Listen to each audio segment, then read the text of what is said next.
ನಮಸ್ತೆ ಪ್ರಿಯ ವಿದ್ಯಾರ್ಥಿಗಳೇ, ಕಳೆದ ತರಗತಿಯಲ್ಲಿ ಬದುಕನ್ನು ಪ್ರೀತಿಸಿದ ಸಂತ ಎಚ್ ಆರ್ ರಾಮಕೃಷ್ಣರಾವ್ ಅವರ ಲೇಖನದ ಭಾಗವನ್ನು ನೋಡ್ತಾ ಇದ್ದೆವು. ಬದುಕನ್ನು ಪ್ರೀತಿಸಿದ ಸಂತ ಅಂತ ಇವರು ಲೇಖಕರು ಯಾರನ್ನು ಕರೀತಾರೆ ಅಂತ ಹೇಳಿದೆ, ಡಾಕ್ಟರ್ APJ ಅಬ್ದುಲ್ ಕಲಾಂ ಅವರನ್ನು ಪರಿಚಯಿಸ್ತಾ ಹೋಗ್ತಾರೆ. ಅವರ ವ್ಯಕ್ತಿ ಪರಿಚಯ, ಅವರ ಸಾಧನೆಗಳನ್ನು, ಒಂದಷ್ಟು ಸಮಾಜ ಸೇವೆಗಳ ಮುಖಗಳನ್ನು ಪರಿಚಯಿಸ್ತಾ ಹೋಗ್ತಾರೆ ಅನ್ನೋದನ್ನು ತಿಳಿಸ್ತಾ ಇದ್ದೆ. ಕಳೆದ ತರಗತಿಯಲ್ಲಿ ಮೊದಲೆರಡು ಪ್ಯಾರಾಗ್ರಾಫ್ಗಳನ್ನು ತಿಳಿಸಿಕೊಡ್ತಾ ಇದ್ದೆ. ನಾನು ನೆಪೋಲಿಯನ್ ಬಗ್ಗೆ ತಿಳಿಸ್ತಾ ಇದ್ದೆ, ಒಂದು ಉದಾಹರಣೆಯನ್ನು ಹೇಳ್ತಾ ಇದ್ದೆ. ಅದರಲ್ಲಿ ಆಡಿಯೋದಲ್ಲಿ ಕೊನೆ ಭಾಗದಲ್ಲಿ ಸ್ವಲ್ಪ ಸಮಸ್ಯೆ ಉಂಟಾಯಿತು, ಹಾಗಾಗಿ ಅದು ಅಲ್ಲಿಗೆ ಅರ್ಧಕ್ಕೆ ನಿಂತಿತ್ತು. ಅದನ್ನು ಮುಂದುವರಿಸ್ತೇನೆ ನಾನು. ಹೀಗೆ ಆ ಸನ್ಯಾಸಿಯ ಹತ್ತಿರ ಆ ಬಾಲಕ ಬರ್ತಾನೆ. ಬಾಲಕ ಬಂದವನ ಕೈಯನ್ನು ಆ ಸನ್ಯಾಸಿ ನೋಡ್ತಾ ಒಂದು 5 ನಿಮಿಷ ಕೈಯನ್ನು ಅವಲೋಕನ ಮಾಡ್ತಾನೆ. ಅವನಿಗೇನೋ ವಿಶೇಷ ಅನ್ನಿಸ್ತದೆ.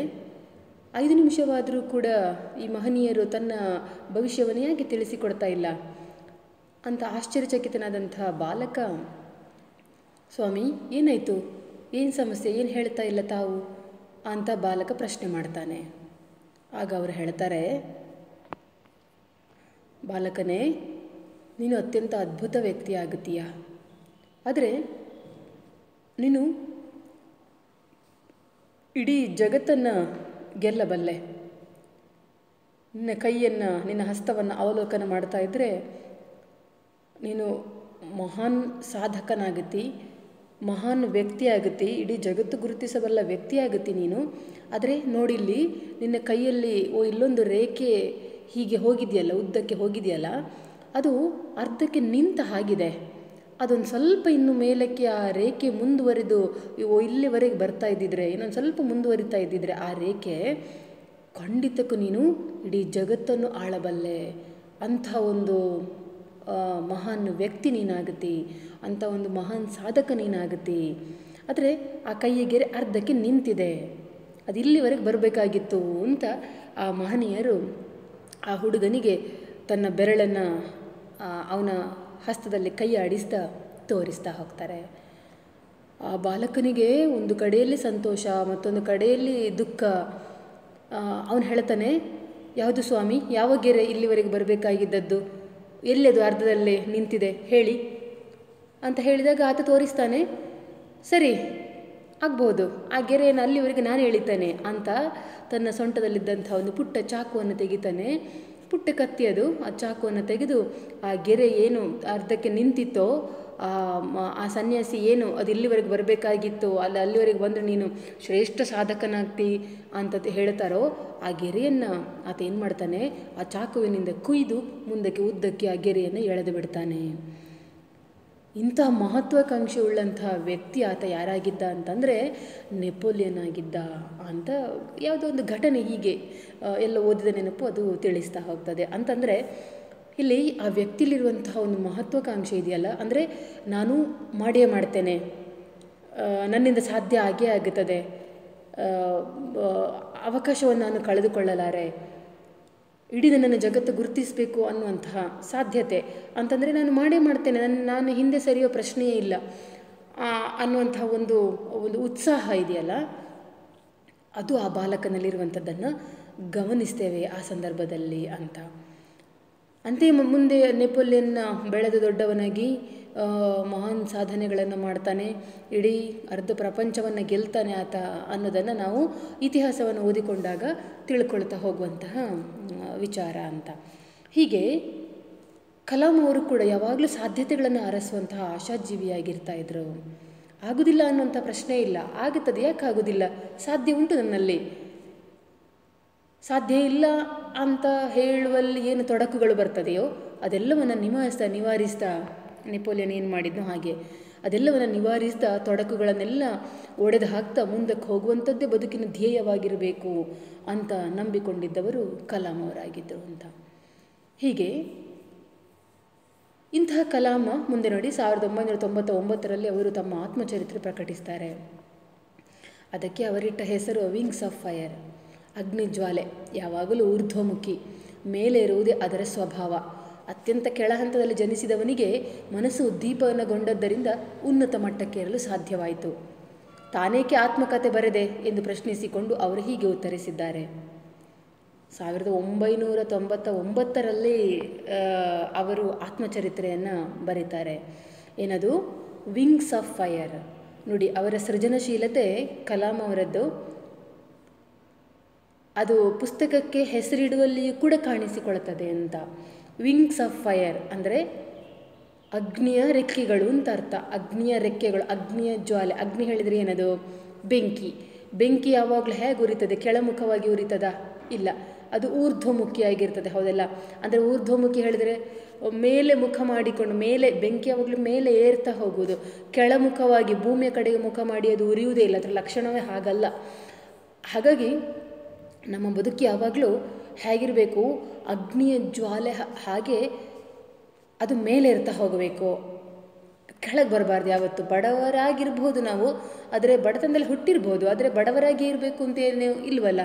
ಹಾಗಾಗಿ ಬಡತನವನ್ನು ಮೆಟ್ಟಿ ನಿಲ್ಲುವಂತಹ ಸಾಮರ್ಥ್ಯ, ಚಾಣಕ್ಯತನ ಮನುಷ್ಯರೆಲ್ಲರಲ್ಲಿಯೂ ಕೂಡ ಇದೆ. ಇದ್ದಲ್ಲೇ ಬಿದ್ದಲ್ಲೇ ಇರಬೇಕು ಅಂತಿಲ್ಲ. ಮೇಲೆ ಬಡತನವನ್ನು ಕೂಡ ಮೆಟ್ಟಿ ಮೇಲೆ ಇರುವ ಎಲ್ಲ ಸಾಧ್ಯತೆಗಳು ಮನುಷ್ಯನ ಕೈಯಲ್ಲೇ ಇರುವಂಥದ್ದು. ಹಾಗಾಗಿ ಅಗ್ನಿಜ್ವಾಲೆಯ ಹಾಗೆ, ಅಗ್ನಿಯ ರೆಕ್ಕೆಗಳ ಹಾಗೆ ಮೇಲೆ ಇರ್ತಾ ಹೋಗಬೇಕು ಯಾವತ್ತಿದ್ರು ಅಂತ. ಮೇಲೆ ಇರುವುದೇ ಅದರ ಸ್ವಭಾವ. ಹಾಗಾಗಿ ತನ್ನ ಆತ್ಮಚರಿತ್ರೆಗೂ ಕೂಡ ಅವರು ಹೆಸರಿಡುವಂಥದ್ದು ವಿಂಗ್ಸ್ ಆಫ್ ಫೈರ್, ಅಗ್ನಿಯ ರೆಕ್ಕೆಗಳು. ಅಂದರೆ ಅತ್ಯಂತ ಕೆಳಹಂತದಲ್ಲಿ ಜನಿಸಿದವನಿಗೆ ಮನಸ್ಸು ಉದ್ದೀಪನಗೊಂಡದ್ದರಿಂದ ಉನ್ನತ ಮಟ್ಟಕ್ಕೇರಲು ಸಾಧ್ಯವಾಯಿತು. ಅವರು ಹೇಳ್ತಾರೆ, ನಾನು ಅತ್ಯಂತ ಕೆಳಮಟ್ಟದಲ್ಲಿದ್ದೆ, ತೀರ ಬಡತನದ ಕುಟುಂಬದಲ್ಲಿ ಹುಟ್ಟಿದ್ದು ತಾನು. ತನ್ನಂಥವನಿಗೂ ಕೂಡ ಉನ್ನತ ಮಟ್ಟಕ್ಕೆ ಏರ್ಲಿಕ್ಕೆ ಸಾಧ್ಯವಾಯಿತು. ಯಾಕೆ ಹೇಳಿದರೆ ಅಂಥ ಸಾಧನೆಗಳನ್ನು ಮಾಡಲೇಬೇಕು ಅಂತ ತಾನು ಕನಸು ಕಂಡವನಾಗಿದ್ದೆ. ಹಾಗಾಗಿ ಹೇಗೆ ಏರ್ಲಿಕ್ಕೆ ನನಗೆ ಸಾಧ್ಯ ಆಯಿತು ಅನ್ನೋದನ್ನು ಅವರು ಆತ್ಮಕಥನದಲ್ಲಿ ಹೇಳ್ತಾ ಹೋಗ್ತಾರೆ. ಅವರು ಬಹುಶಃ ಕಲಾಂ ಅವರ ಏನು ಬದುಕು ಸರಾಗವಾಗಿ ನಡೆದದ್ದಲ್ಲ, ತುಂಬ ಕಷ್ಟಗಳನ್ನು ಕಂಡಿದ್ದಾರೆ ಅವರು. ಬಹುಶಃ APJ ಅಬ್ದುಲ್ ಕಲಾಂ ಅಂತಂದರೆ ಅದರ ಪೂರ್ತಿ ಹೆಸರು ಅವುಲ್ ಫಕೀರ್ ಜೈನಲುಬ್ದೀನ್ ಅಬ್ದುಲ್ ಕಲಾಂ ಅಂತ. ತಮಿಳುನಾಡಿನ ರಾಮೇಶ್ವರಂನಲ್ಲಿ ಅಕ್ಟೋಬರ್ 15, 1931ರಲ್ಲಿ ಅವರು ಜನಿಸ್ತಾರೆ. ಎಲ್ಲಿ ಜನಿಸುವುದವರು? ರಾಮೇಶ್ವರಂನಲ್ಲಿ ತಮಿಳು ಮುಸ್ಲಿಂ ಕುಟುಂಬದಲ್ಲಿ ಜನಿಸ್ತಾರೆ ಅವರು. ತಂದೆ ಜೈನಲುಬ್ದೀನ್ ಅಂತ, ತಾಯಿ ಆಶಿಮಾ ಅಂತ. ತಂದೆ ದೋಣಿ ಮಾಲಕರಾಗಿದ್ದರಂತೆ. ಅಂದರೆ ಪುಟ್ಟ ಕೆಲಸ, ಮನೆ ತುಂಬ ಮಕ್ಕಳು, ಅದರಲ್ಲಿ ಕಿರಿಯವ ಕಲಾಂ ಅವರೇ ಆಗಿದ್ದರು. ಕಷ್ಟದ ವಾತಾವರಣ, ಕಷ್ಟದ ಪರಿಸರ, ಓದು ವಿದ್ಯಾಭ್ಯಾಸ ಸ್ವಲ್ಪ ಕನಸಿನ ಮಾತೆ. ಹಾಗಾಗಿ ಆದರೆ ಓದಲೇಬೇಕು ಅಂತ ಹಠ ಹಿಡಿದ್ರಿಂದಾಗಿ ಕಿರಿಯ ವಯಸ್ಸಿನಲ್ಲೇ ಕಲಾಂ ಅವರು ಕೆಲಸಗಳ ಒಟ್ಟೊಟ್ಟಿಗೆ ನಿರ್ವಹಿಸ್ತಲೇ ಓದು ವಿದ್ಯಾಭ್ಯಾಸ ಮಾಡ್ತಾಯಿದ್ರು. ಆ ಪ್ರಕಾರವಾಗಿ ಅವರು ಏನು ಮಾಡ್ತಾಯಿದ್ರು? ಪತ್ರಿಕೆಗಳನ್ನು ವಿತರಣೆ ಮಾಡ್ತಾಯಿದ್ರಂತೆ. ಒಂದು ರೀತಿಯಲ್ಲಿ ಬಾಲ್ಯಕಾಲದಿಂದಲೂ ಚುರುಕಾದ ಮತ್ತು ಕಠಿಣ ಪರಿಶ್ರಮ ಪಡುವಂಥ ವಿದ್ಯಾರ್ಥಿಯಾಗಿದ್ದರು. ಯಾಕೆ ಹೇಳಿದ್ರೆ ಪರಿಶ್ರಮ ಇಲ್ಲದೆ ಓದುನ ಜೊತೆಗೆ ಕೆಲಸ ತಾನು ಮಾಡದೆ ಹೋದಲ್ಲಿ ವಿದ್ಯಾಭ್ಯಾಸ ಕಷ್ಟ ಇದೆ ಅಂತ ಆಗಲೇ ಆ ಸಣ್ಣ ವಯಸ್ಸಿಗೆ ಅರ್ಥ ಮಾಡಿಕೊಂಡಂಥ ಪ್ರೌಢಿಮೆ ಅವರದಾಗಿತ್ತು ಅಂತ. ಹೀಗೆ ಸಾಕಷ್ಟು ಬಡತನದಲ್ಲಿ ಅವರು ಮುಂದುವರಿತಾ ಹೋಗ್ತಾರೆ.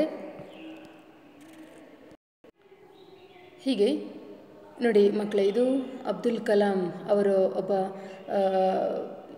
ಪೇಪರ್ ಬಾಯ್ ಆಗಿ, ಅಂದರೆ ನಾನಾಗಲೇ ಹೇಳಿದೆ, ಸಣ್ಣ ವಯಸ್ಸಿನಲ್ಲೇ ಓದಿಕೊಳ್ತಾ ಇರುವ ಹಂತದಲ್ಲಿಯೇ ಪತ್ರಿಕೆಗಳನ್ನು ವಿತರಣೆ ಮಾಡ್ತಾ ಓದನ್ನು ಮುಂದುವರಿಸ್ತಾ ಬಂದವರು ಅಂತ. ಹೀಗೆ ತುಂಬ ಕಷ್ಟಪಟ್ಟಂತಹ ಜೀವನ ಅವರದಾಗಿತ್ತು. ಅಷ್ಟು ಯಾಕೆ ಹೇಳಿದ್ರೆ ಮನೆ ತುಂಬ ಮಕ್ಕಳು, ಕಷ್ಟ, ಎಲ್ಲರ ಹೊಟ್ಟೆ ತುಂಬಿಸ್ತಾ ಓದು ವಿದ್ಯಾಭ್ಯಾಸವನ್ನು ಮುಂದುವರಿಸೋದು ಕಷ್ಟ ಅನ್ನೋ ಪರಿಸ್ಥಿತಿಯಲ್ಲಿ ಉದ್ಯೋಗವನ್ನು ಕೂಡ ಜೊತೆಗೆ ಮಾಡ್ತಾ ಇದ್ದರು ಅಂತ. ಇದು ಅವರ ತಂದೆ ತಾಯಿ ಮತ್ತು ಅವರ ಸಹೋದರರು ಮತ್ತು ಸಹೋದರರು, ಇದರಲ್ಲಿ ಎಲ್ಲ ಮನೆ ತುಂಬ ಮಕ್ಕಳು, ಬಹುಶಃ ಒಂದು 5-6 ಮಕ್ಕಳು ಅವರಿಗೆ ಸಹೋದರ ಸಹೋದರರು ಇದ್ದರು ಅನ್ನುವಂತಹ ವಿಚಾರ ಕಾಣ್ತದೆ. ಇದು ಕಲಾಂ ಅವರು. ಹೀಗೆ ತುಂಬ ಬಡತನದಲ್ಲಿ ಮುಂದುವರೆದಂತಹ ಕಲಾಂ ಅವರು ಮುಂದೆ ಮದ್ರಾಸ್ ತಾಂತ್ರಿಕ ಮಹಾವಿದ್ಯಾಲಯದಲ್ಲಿ ಅಂತರಿಕ್ಷಯಾನ ಇಂಜಿನಿಯರಿಂಗ್ ಓದುವುದಕ್ಕಾಗಿ ಅಲ್ಲಿ ಸೇರಿಕೊಳ್ತಾರೆ. ಮದ್ರಾಸ್ಗೆ ತೆರಳುತ್ತಾರೆ. ಅಲ್ಲೂ ಕೂಡ ಅವರ ಓದು ವಿದ್ಯಾರ್ಥಿ ವೇತನದ ಮೂಲಕವೇ ಮುಂದುವರಿತಾ ಹೋಗ್ತದೆ. ಒಂದು ಹಂತದಲ್ಲಿ ಓದಲಿಕ್ಕೆ ಆ ಸಂದರ್ಭದಲ್ಲಿ ಸಾಧ್ಯ ಆಗೋದಿಲ್ಲ ಅನ್ನುವಂತಹ ಸಂದರ್ಭದಲ್ಲಿ ನಾನಿನ್ನು ಓದಲಾರೆ, ಇನ್ನೇನಾದರೂ ಉದ್ಯೋಗ ಮಾಡ್ತಾ ತಂದೆಗೆ ನೆರವಾಗುತ್ತೇನೆ ಅಂತ ಓದಿನಿಂದ ಸ್ವಲ್ಪ ಹಿಂದೆ ಸರಿತಾರೆ. ಅದು ಇಂಜಿನಿಯರಿಂಗ್ ಸೇರಿಕೊಳ್ಳೋದಕ್ಕೆ ಹಿಂದೆ. ಆಗ ಅವರ ಸಹೋದರಿ, ಹಿರಿಯ ಸಹೋದರಿ ಒಬ್ಬರೇ ಹೇಳ್ತಾರೆ, ನಮ್ಮ ಮನೆಯಲ್ಲಿ ತುಂಬ ತುಂಬ ಓದಿಕೊಂಡವ, ಸ್ವಲ್ಪ ಬುದ್ಧಿವಂತ ಅಂದರೆ ನೀನು ಓದನ್ನು ನಿಲ್ಲಿಸಬೇಡ, ಮುಂದುವರಿಸ್ತಾ ಹೋಗು. ನಿನಗೆ ನಿನ್ನ ವಿದ್ಯಾಭ್ಯಾಸಕ್ಕೆ ಏನಾದರೂ ಕಷ್ಟ ಆಗುತ್ತದೆ ಅಂತಂದರೆ ತಗೋ, ನನ್ನ ಈ ಚಿನ್ನವನ್ನು ನೀನು ಅಡವಿಟ್ಟು ಒಂದಷ್ಟು ಹಣವನ್ನು ತೆಗೆದುಕೊಂಡು ವಿದ್ಯಾಭ್ಯಾಸವನ್ನು ಮಾತ್ರ ನಿಲ್ಲಿಸದೆ ಮುಂದುವರಿಸ್ತಾ ಹೋಗು. ನಿನಗೆ ಎಂದಾದರೂ ಸಾಧ್ಯವಾಗುತ್ತದೆ ಅನ್ನುವ ಹಂತದಲ್ಲಿ ಮಾತ್ರ ನನಗೆ ಆ ಚಿನ್ನವನ್ನು ವಾಪಸ್ಸು ಬಿಡಿಸಿಕೊಡು, ಅದರ ಬಗ್ಗೆ ನೀನೇನು ತುಂಬ ಚಿಂತಿತನಾಗಬೇಡ ಅಂತ ಅವರ ಸಹೋದರಿ ಹೇಳ್ತಾರೆ. ಕಲಾಂ ಅವರು ತನ್ನ ಆತ್ಮಕಥನದಲ್ಲಿ ಕೃತಜ್ಞತೆಯಿಂದ ಈ ಸಂಗತಿಯನ್ನು ನೆನಪಿಸ್ತಾ ಹೋಗ್ತಾರೆ. ಅವರು ಅಂದರೆ ತನ್ನ ಸಹೋದರಿ ತನಗೆ ಸಹಾಯ ಮಾಡದೆ ಹೋದ ಪಕ್ಷದಲ್ಲಿ ಬಹುಶಃ ನಾನು ಓದನ್ನು ಮುಂದುವರಿಸಲಿಕ್ಕೆ ಸಾಧ್ಯ ಆಗುತ್ತಾ ಇರಲಿಲ್ಲ. ಕೇಳಿದ್ರೆ ಅಂಥ ಕಷ್ಟ ಬರ್ತಾಯಿತ್ತು. ಅದು ಅಲ್ಲಿ ತುಂಬ ಫೀಸನ್ನು ಕಟ್ಟಬೇಕಾದ್ದರಿಂದಾಗಿ, ಅಷ್ಟು ದೊಡ್ಡ ಮಟ್ಟಿಗಿನ ಫೀಸು ತನ್ನಿಂದ ತುಂಬಲಿಕ್ಕೆ ಅಸಾಧ್ಯವಾದದ್ರಿಂದಾಗಿ ನಾನು ನಿಲ್ಲಿಸುವ ಹಂತದಲ್ಲಿದ್ದೆ ಓದನ್ನು. ಆದರೆ ನನ್ನ ಸಹೋದರಿ ನನಗೆ ಬೆಂಬಲವಾಗಿ ನಿಂತದ್ರಿಂದಾಗಿ ಸಾಧ್ಯವಾಯಿತು ಅಂತ ಕೃತಜ್ಞಪೂರ್ವಕವಾಗಿ ನೆನಪಿಸಿಕೊಳ್ಳುತ್ತಾರೆ ಅಂತ.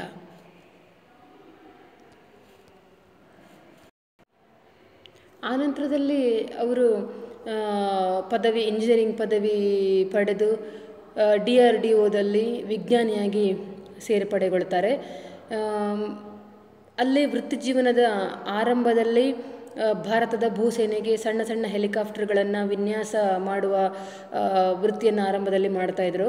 ಆದರೆ ಅವರಿಗೆ ಅಲ್ಲಿ ಒಂದು ರೀತಿಯ ಅಸಮಾಧಾನ ಇತ್ತು. ಅಂದರೆ ನಾನು ಇನ್ನೇನೋ ಮಾಡಬೇಕು, ಇಷ್ಟು ಮಾತ್ರ ಅಲ್ಲ ನಾನು ಮಾಡಬೇಕಾದದ್ದು, ನನ್ನನ್ನು ಇನ್ಯಾವುದೋ ಕೈ ಬೀಸಿ ಕರಿತಾ ಇದೆ ಅನ್ನುವ ಆಲೋಚನೆಗಳು ಯಾವತ್ತೂ ಅವರನ್ನು ತಲೆ ತಿಂತಾ ಇತ್ತು.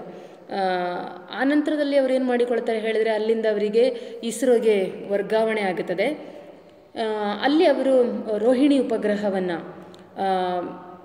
ಭೂಮಿಯ ಕಕ್ಷೆಗೆ ಸೇರಿಸ್ತಾರೆ ಅಂತ. ಅದು ಅವರ ಮೊದಲ ಸಾಧನೆ ಆಗಿತ್ತು. ಅಷ್ಟರ ಮಟ್ಟಿಗಿನ ಮಹತ್ವಾಕಾಂಕ್ಷೆ ಅವರಲ್ಲಿ ಆರಂಭದಿಂದಲೂ ಕೂಡ ತುಂಬಿಕೊಂಡಿತ್ತು ಅಂತ. ಇದನ್ನು ಅವರು ಪುಟ್ಟದಾಗಿ ಅವರ ಆತ್ಮಕಥನದಲ್ಲಿ ಹೇಳ್ತಾ ಹೋಗ್ತಾರೆ. ಹಾಗಾಗಿ ತನ್ನ ಒಟ್ಟಂದದ ಬದುಕು ಅದೇನೂ ಸರಳವಾಗಿದ್ದಿರಲಿಲ್ಲ. ಒಂದಷ್ಟು ಕಷ್ಟದ ಬದುಕಿನಲ್ಲಿಯೇ ತಾನು ಕೂಡ ಬೆಳೆದು ಬಂದವ. ಅಂದರೆ ಕಷ್ಟದಲ್ಲಿ ಇದ್ದವನು ಕೂಡ ಮನಸ್ಸು ಮಾಡಿದರೆ ತಾನು ಯಾರು ಕೂಡ ಸಾಧಿಸಲಿಕ್ಕೆ ಸಾಧ್ಯವಾಗುತ್ತದೆ, ಹಿಂದುಳಿಬೇಕಾದಂಥ ಪ್ರಮೇಯ ಇಲ್ಲ, ಅಂತೂ ಒಂದು ರೀತಿಯ ಇಚ್ಛಾಶಕ್ತಿ ಬೇಕು ಅನ್ನುವಂಥದ್ದನ್ನು ಕಲಾಂ ಅವರು ಅಲ್ಲಿ ತಿಳಿಸ್ತಾ ಹೋಗ್ತಾರೆ. ಹಾಗಾಗಿ ಅವರು ಹೇಳುವಂಥದ್ದು ನೋಡಿ, ಆತ್ಮಕಥನವನ್ನು ನಾನು ಯಾತಕ್ಕೆ ಬರೆದದ್ದು ಅಂತಂದರೆ, ನನ್ನ ಬದುಕು ಯಾರೊಬ್ಬರಿಗೆ ಅನುಕರಣೆಗೆ ಯೋಗ್ಯವಾದ ಮಾದರಿಯಾಗುತ್ತದೆಂಬ ಭ್ರಮೆ ನನಗಿಲ್ಲ. ಯಾವುದೋ ಮೂಲೆಯಲ್ಲಿನ ಊರಿನಲ್ಲಿ ಹುಟ್ಟಿ ಸಾಮಾಜಿಕವಾಗಿ ಸೌಲಭ್ಯಗಳಿಂದ ವಂಚಿತವಾಗಿರುವ ಮಗುವಿಗೆ ಅದರಂಥದ್ದೇ ಪರಿಸರದಲ್ಲಿದ್ದ ನನ್ನ ಭವಿಷ್ಯ ಅರಳಿದ್ದನ್ನು ಓದಿದಾಗ ಭರವಸೆ ಮೂಡಬಹುದು. ಅಂತಹ ಮಕ್ಕಳಿಗೆ ತಾವು ಹಿಂದುಳಿದವರು, ಅಸಮರ್ಥರು ಅನ್ನುವ ಭ್ರಮೆಯಿಂದ ಬಿಡುಗಡೆ ಹೊಂದಲು ನನ್ನ ಬದುಕು ಸ್ಫೂರ್ತಿ ನೀಡಬಹುದೇನೋ. ನೋಡಿ, ಅವರ ಮಹತ್ವಾಕಾಂಕ್ಷೆ ಎಂಥದ್ದು ಅಂತಂದರೆ, ಇನ್ನೊಬ್ಬರಿಗೆ ದಾರಿದೀಪವಾಗುವಂಥ ಅವರ ಆಲೋಚನೆ ಅದು ಹೇಗೆ ಸಾಗುತ್ತಾ ಬಂತು ಅಂತಂದರೆ, ಅವರು ಹೇಳ್ತಾರೆ, ನಾನೇನು ಬಹುದೊಡ್ಡ ಸಾಧಕ ಅಂತೇಳಿ ಹೇಳಿಕೊಳ್ಳುವಂಥದ್ದಲ್ಲ, ಹಾಗಂತೇಳಿ ನನ್ನ ಬದುಕನ್ನು ಇನ್ನೊಬ್ಬನು ಅನುಕರಣೆ ಮಾಡಬೇಕು ಅಂತೇಳಿ ಹೇಳುವಷ್ಟು ದೊಡ್ಡ ನಾನೇನು ಸಾಧನೆಯನ್ನು ಮಾಡಿದವನು ಕೂಡ ಅಲ್ಲ. ಆದರೆ ಏನೋ ನೀವು ಅಂದುಕೊಂಡದನ್ನು ನಿಮಗೆ ಸಾಧಿಸಲಿಕ್ಕೆ ಖಂಡಿತಕ್ಕೂ ಪ್ರತಿಯೊಬ್ಬರಿಗೂ ಆಗೇ ಆಗುತ್ತದೆ. ಬಡತನ ಅದಕ್ಕೆ ಕಾರಣವಾಗಲಾರದು. ಬಡತನದ ನೆಪವನ್ನು ಇಟ್ಟುಕೊಂಡು ನೀವು ಹಿಂದೆ ಸರಿಬೇಡಿ. ಯಾಕಂತಂದರೆ ಬದುಕು ನೀವು ಅಂದುಕೊಂಡ ಹಾಗಿರುವುದಿಲ್ಲ. ನೀವೇನಾದರೂ ಮನಸ್ಸು ಮಾಡಿದ್ದೀರಿ ಅಂತಂತಾದಲ್ಲಿ ನೀವು ಅಂದುಕೊಂಡಂಥ ಕನಸುಗಳೆಲ್ಲ ಸಾಕಾರ ಖಂಡಿತಕ್ಕೂ ಹಾಗೇ ಆಗುತ್ತದೆ ಅನ್ನುವಂಥ ನಿರೀಕ್ಷೆಯನ್ನಿಟ್ಟುಕೊಂಡು ಬದುಕಿನಲ್ಲಿ ಹೆಜ್ಜೆಗಳನ್ನು ಇಟ್ಟುಕೊಳ್ತಾ ಹೋಗಬೇಕು ಅನ್ನೋಂಥದ್ದನ್ನಾಗಿ ಹೇಳ್ತಾ ಹೋಗ್ತಾರೆ ಕಲಾಂ ಅವರು. ಹೀಗಾಗಿ ಅವರು ಹೇಳ್ತಾರೆ, ನನ್ನ ಬದುಕು ಇನ್ನೊಬ್ಬರಿಗೆ ಅನುಕರಣೆಗೆ ಯೋಗ್ಯ ಅಂತೇಳಿ ನಾನೇನು ತಿಳಿದುಕೊಂಡಿಲ್ಲ. ಆದರೆ ನಾನು ಇಷ್ಟು ಮಾತ್ರ ಹೇಳಬಲ್ಲೆ, ಯಾವುದೋ ಮೂಲೆಯಲ್ಲಿನ ಊರಿನಲ್ಲಿ ಹುಟ್ಟಿ ಸಾಮಾಜಿಕವಾಗಿ ಸೌಲಭ್ಯಗಳಿಂದ ವಂಚಿತವಾಗಿರುವಂತಹ ಒಂದು ಮಗುವಿಗೆ ಅದೇ ಪರಿಸರದಲ್ಲಿ ಕೂಡ ನಾನು ಬೆಳೆದದ್ದು, ಅಂಥದ್ದೇ ಪರಿಸರದಲ್ಲಿ ನಾನು ಬೆಳೆದದ್ದು, ನನ್ನ ಭವಿಷ್ಯ ಅರಳಿದ್ದು. ಅಂದರೆ ಯಾವುದೋ ಮೂಲೆಯಲ್ಲಿ ಹುಟ್ಟಿದ್ರೂ ಸಮೇತ, ಸಾಮಾಜಿಕವಾದ ಸೌಲಭ್ಯಗಳಿಂದ ವಂಚಿತವಾಗಿದ್ದರೂ ಸಮೇತ ನನ್ನ ಹಾಗೆ ಮುಂದೆ ಬರುವುದಕ್ಕೆ ಅವಕಾಶ ಇದೆ. ನೀವು ಓದ್ತಾ ಹೋದರೆ, ಆಸಕ್ತಿಯನ್ನು ಬೆಳೆಸಿಕೊಳ್ತಾ ಹೋದರೆ ಖಂಡಿತಕ್ಕೂ ಬದುಕಿನಲ್ಲಿ ಭರವಸೆ ಮೂಡುತ್ತದೆ. ಹೀಗೆ ಒಂದು ರೀತಿಯಲ್ಲಿ ಸಕಲ ಸೌಲಭ್ಯಗಳಿಂದಲೂ ವಂಚಿತರಾಗಿರುವಂತಹ ಮಕ್ಕಳಿಗೆ ನನ್ನ ಬದುಕಿನ ಪುಟಗಳನ್ನು ತಿರುವು ಹಾಕಿದಾಗ ಎಲ್ಲೋ ಒಂದು ಸ್ವಲ್ಪ ನಾವು ಹಿಂದುಳಿದಿದ್ದೇವೆ, ನಮ್ಮಲ್ಲಿ ಹಣ ಇಲ್ಲ, ನಾವು ಬಡವರು, ನಾವು ಅಸಮರ್ಥರು ಅನ್ನುವ ಭ್ರಮೆಯಿಂದ ಯಾರಿಗಾದರೂ ಹೊರಗೆ ಬರುವುದಕ್ಕೆ ಸಾಧ್ಯವಾಗಲಿ ಅನ್ನುವ ಕಾರಣಕ್ಕಾಗಿ ನಾನು ವಿಂಗ್ಸ್ ಆಫ್ ಫೈರನ್ನು ಬರೆದೆ. ನನ್ನ ಬದುಕು ಇನ್ನೊಬ್ಬರಿಗೆ ಸ್ಫೂರ್ತಿಯನ್ನು ಕೊಡುವುದಾದರೆ ಅದರಷ್ಟು ಸಂತೋಷ ಮತ್ತಿನ್ಯಾವುದು ನನಗಿಲ್ಲ. ಅದನ್ನು ತಿಳಿಸುವುದಕ್ಕಾಗಿ ನಾನು ಈ ಆತ್ಮಕಥನವನ್ನು ಬರೀಬೇಕಾಯಿತು.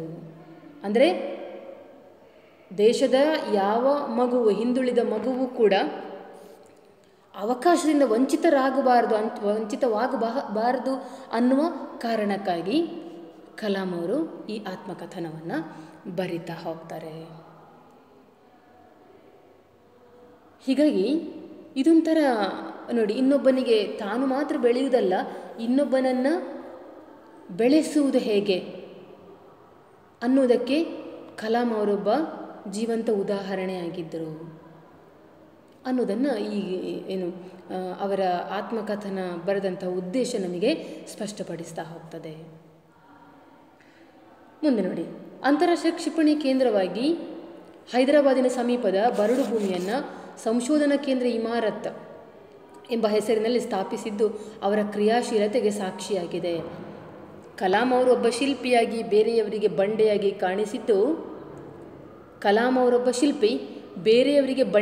ಕಾಣಿಸಿದ್ದು, ಅವರಿಗೆ ಅದರೊಳಗೆ ಅಡಗಿರುವ ಶಿವಶಕ್ತಿಯಾಗಿ ಕಾಣಿಸುತ್ತದೆ. ಕುಗ್ರಾಮ ಇಮಾರತ್ ಇಂದು ವಿಶ್ವವಿಖ್ಯಾತ. ಕಗ್ಗಲ್ಲ ಬಂಜರು ನಾಡಿನಲ್ಲಿ ಬಂಡೆಗಳ ಬಸಿರಲ್ಲಿ ಶಿವನ ನಿಹಿತ ಶಕ್ತಿಯನ್ನು ಕಂಡರು ಕಲಾಂ. ಕ್ಷಿಪಣಿ ರೂಪದಲ್ಲಿ ಶಕ್ತಿ ಹೊರಬರಲು ಕಂಪಿಸುತ್ತಿರುವುದನ್ನು ಅವರ ಒಳಗಣ್ಣು ನೋಡಿತ್ತು. ನೋಡಿ, ಇದು ನಾನೀಗಾಗಲೇ ಹೇಳಿದ ಅವರ ಅಂತಾರಾಷ್ಟ್ರೀಯ ಕ್ಷಿಪಣಿ ಕೇಂದ್ರ ಹೈದರಾಬಾದ್ನ ಸಮೀಪದ ಬರಡು ಭೂಮಿಯನ್ನು ಅವರು ಸಂಶೋಧನಾ ಕೇಂದ್ರ ಇಮಾರತ್ ಅಂತ ಮಾಡಿಕೊಳ್ತಾರೆ ಅಂತ ಹೇಳಿದೆ ಅಲ್ಲ ನಾನು. ಅದು ಈ ಚಿತ್ರದಲ್ಲಿ ಕಾಣಿಸ್ತಾ ಇರುವಂಥದ್ದು ರಿಸರ್ಚ್ ಸೆಂಟರ್ ಇಮಾರತ್ ಅಂತ.